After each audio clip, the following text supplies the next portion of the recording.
Elon Musk transitioned from billionaire entrepreneur to courtroom critic, attacking Judge Boasberg and Chief Justice Roberts in a manner that astonished the nation. You are seeing the creeping destruction of democracy right in front of your eyes. That was the first statement Elon Musk put on X at 6:03 a.m. There's no fluff or hashtags, just that statement. Within minutes, it had been shared more than 200,000 times. An hour later, television news was all over it. However, it wasn't simply a cryptic diatribe. This was Musk's attempt to influence the judges. More particularly, one Judge James Boasberg. Most people had no idea who Boasberg was. A federal judge in Washington, D.C. who was quiet, methodical, and seldom made news. But everything changed suddenly. What caused the fire? Musk argued that the verdict went too far. Boasberg had recently ordered a temporary halt to the Trump administration's intention to deport a group of Venezuelan nationals linked to organized crime. The scheme was legally supported by the Alien Enemies Act of 1798, a dusty and seldom utilized piece of law. Musk did not perceive it as a legal dispute. He recognized it as sabotage. This isn't about law anymore, he wrote the following morning. It is about judges altering the rules to suit their beliefs. Enough. And that's when the narrative shifted from a judicial dispute to an ideological conflict. It all began in Spokane, Washington, strangely enough. That's where Elon happened to be that week, inspecting a new battery factory under development. During a private dinner at the Davenport Hotel, one of his aides, Kelvin Reddick, brought him a stack of newspaper clippings.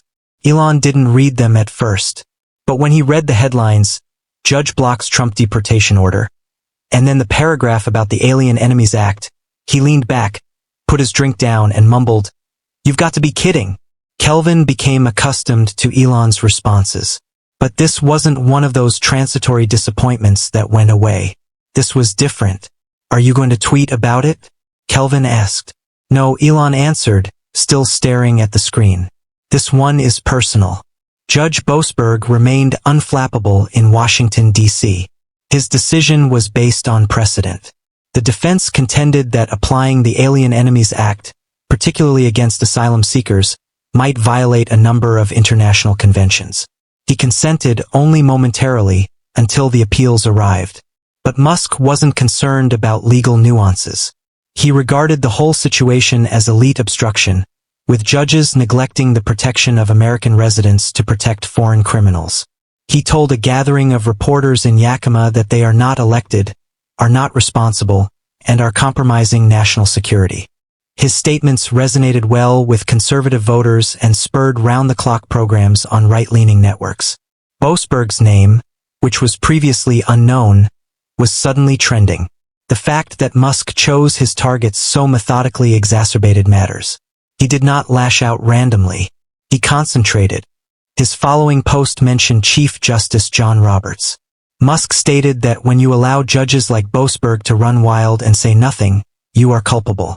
Directly referring Roberts. Silence from the Bob is how systems degrade. Inside the Supreme Court, Roberts repeated the sentence 3 times. He's recognized for his poker face. But, according to a clerk there that day, he removed his spectacles, scratched his brow, and softly said, "We're entering dangerous territory." See, Roberts is highly committed to protecting the court's image. Not for ego but for the institution. And for a guy who seldom participates in public spats, the strain was building. Meanwhile, Elon doubled down. In a private chat with a Texas senator, who subsequently leaked parts of the conversation, Musk pushed legislators to begin creating methods to dismiss judges who behave politically. The idea? Impeachment. Wild? Maybe. But this was Elon Musk. He wasn't simply talking. He wanted action. And for better or worse, he was pulling the whole legal system into the public arena. But behind those headlines, in hushed chambers and private offices, the reaction was gathering, and it was about to become loud. The morning after Musk's postings went viral, Judge Boasberg's office was swamped. Not with legal motions but voicemails, emails, letters, threats. Some were merely furious rants from folks who hardly comprehended what the Alien Enemies Act even was. Others were more severe. One email simply said, "Traitor in robes." Another listed the names of his children and their school schedule. U.S. Marshals were secretly dispatched to boost security at the E. Barrett Prettyman Courthouse in D.C. However, there was no formal notice. The judge didn't give a comment. He didn't need to.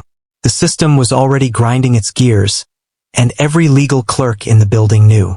This wasn't merely backlash. It was a signal. The courts were under fire. Across the nation, in a tiny law office in Flagstaff, Arizona, a former federal prosecutor named Harold Beachman watched the TV reports with mounting skepticism.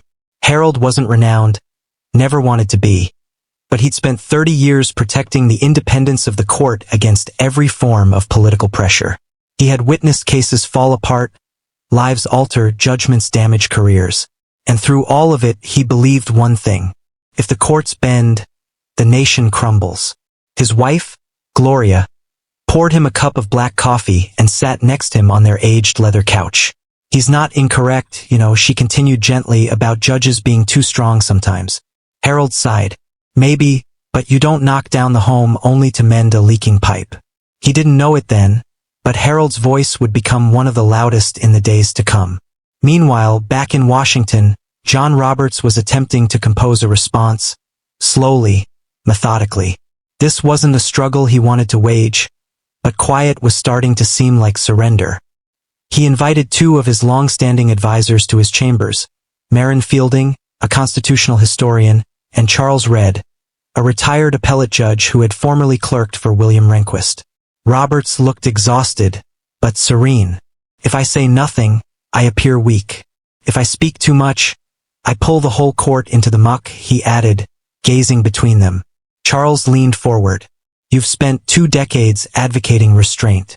Don't stop now. Say what has to be stated. Just don't make this into a spectacle. And thus that afternoon, a statement was published. Disagreement with court verdicts is inevitable in a healthy democracy, but disagreement must be handled via legal reasoning and the appeal process, not public campaigns of defamation and intimidation. It was typical Roberts, impartial, reasoned, but unambiguous. Of course, Musk wasn't impressed. He reposted the message with a single word: cowardice. In the little town of Hattiesburg, Mississippi, a teacher named Camille York was at her kitchen table marking midterms when her phone rang. Her cousin had given her a video, a TV clip showing Musk's words, intercut with footage of demonstrators outside courthouses carrying posters that read, "Impeach the elites and judges don't own us." She watched it 3 times, not because she agreed, but because it seemed unreal. Her elder brother had previously been sentenced by a federal judge. Harsh penalty, years in jail. At the moment, she was upset too. But this seemed like it had crossed a boundary. She didn't sure whether Musk was harmful or simply noisy. Either way, she could feel something moving. Even her 9th students had begun raising questions during civics lesson that week. Can affluent people dismiss judges now?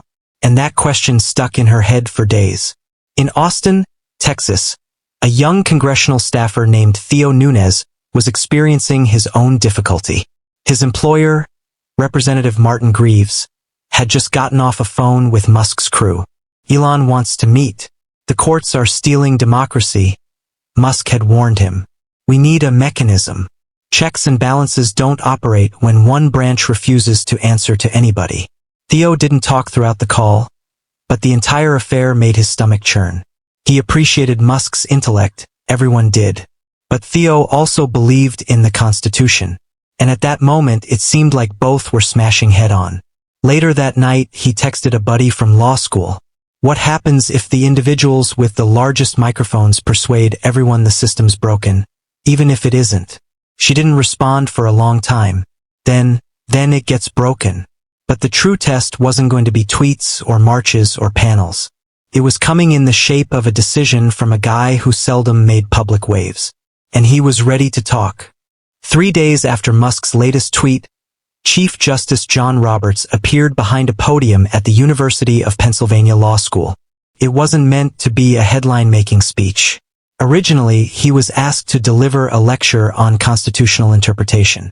But the second he cleared his throat, the quiet in the room seemed different. He looked over his notes, then placed them aside. I want to begin by stating something that shouldn't require saying, he stated then softly. Judges are not politicians. We don't campaign, we don't deal in popularity. We interpret the law. He waited, letting that settle. There is no dignity, he argued, in demolishing institutions because they sometimes generate results you don't like. The message was obvious. No names, no outright finger-pointing, but everyone knew who it was for. That tape was all over the news that night. On several stations, Roberts was lauded as a voice of reason. On others, he was ridiculed.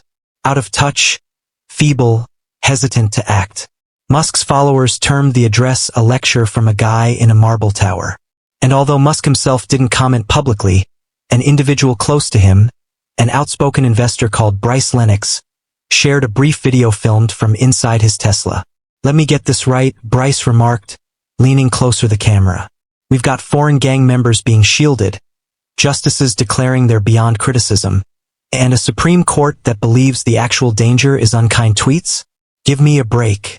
That video garnered almost 14 million views. Meanwhile, tension was developing offline. In St. Augustine, Florida, a federal facility received a suspicious package.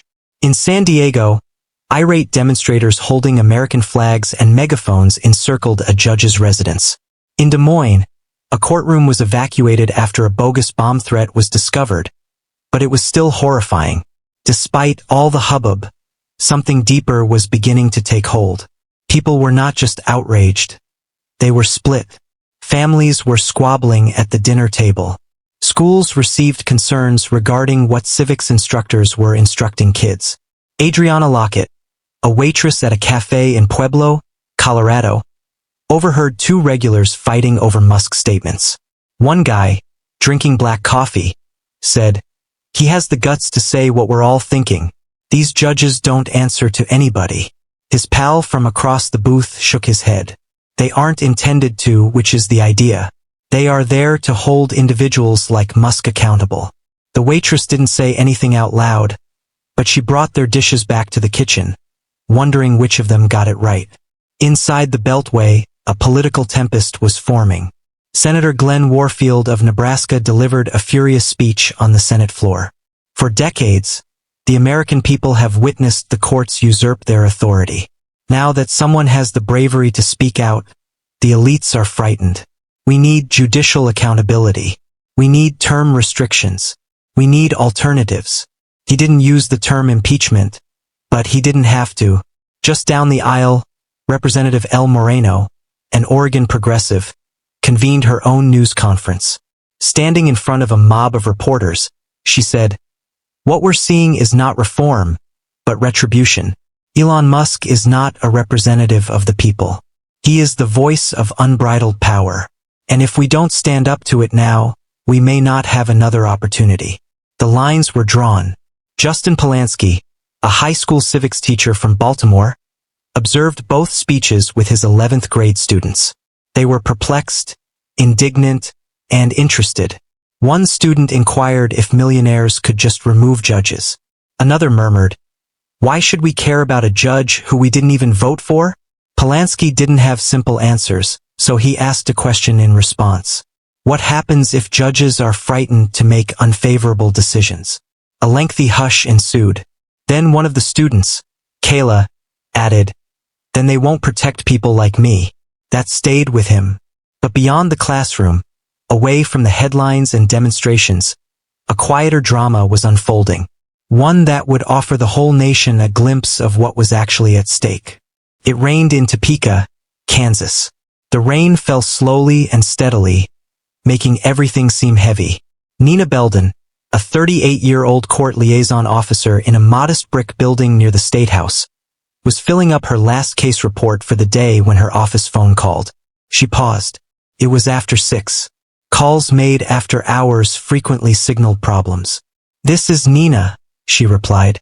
The voice on the other end seemed calm, professional, and somewhat too calm. "Ms. Belden, this is Special Agent Jared Lindley from the U.S. Marshal Service. We have been notified that your court may be the focus of a concerted disruption campaign. We urge heightened internal security beginning tomorrow morning." Nina did not panic, but she did rise up, shut her office door, and draw the curtains. Is disruption synonymous with threats? It's more like organized intervention. A few phone calls, anonymous complaints, a torrent of papers, and maybe someone turning up claiming to be press. Nina nodded slowly. Has this occurred elsewhere? There was a pause. Lindley said that it was everywhere. At the same time, a small group of federal judges, including Boasberg, were covertly coordinating calls and writing a confidential note. They were not planning for reprisal. They were attempting to find out how to keep faith in the courts without escalating matters. Judge Elaine Rosenthal, headquartered in Phoenix, was a bright, meticulous individual with a long memory. She reminded the others of an incident in 2006 when federal judges were under pressure during the immigration reform period. How silence at the time exacerbated rather than improved the situation. But Boasberg remained steadfast. If we start behaving like politicians, we'll lose everything. Rosenthal did not argue, but she did not believe quiet was still an option. They agreed on one thing. They needed someone outside of the robe to speak for them. That person turned out to be Harold Beachman, a former prosecutor from Flagstaff. A few days after hearing Musk's remarks, he penned a piece. Nothing spectacular or accusatory, simply a calm editorial published in a provincial legal magazine headlined "Why Judges Must Remain Boring." The story was circulated, reposted, mentioned in academic circles, and eventually made its way onto a primetime news panel. Beachman, as silent as usual, appeared on television opposite from Bryce Lennox. "You're protecting a system that has been hijacked by elitists," Bryce said. "People like Boasberg are unelected, unaccountable, and hide behind robes." Beachman waited a beat. He questioned, "What else is unelected and unaccountable? A millionaire with 180 million followers who can damage someone's reputation without ever appearing in court." The panel fell quiet, and the conflict took on a new dimension. The courtroom against the court of public opinion. Meanwhile, back in Washington, Musk was not backing down. Inside a slick glass conference room at one of his SpaceX offices, he met with two former congressional staffers who had become legal experts. He donned a gray sweatshirt and leaned forward, holding a tablet and scrolling through a list of articles. Every key verdict that has stalled change during the last 5 years. "Look at the pattern." He said that the same small group of judges is preserving the same old system. One of the aides, Joy Cransford, said, "If you push for impeachment, it will take over the headlines again."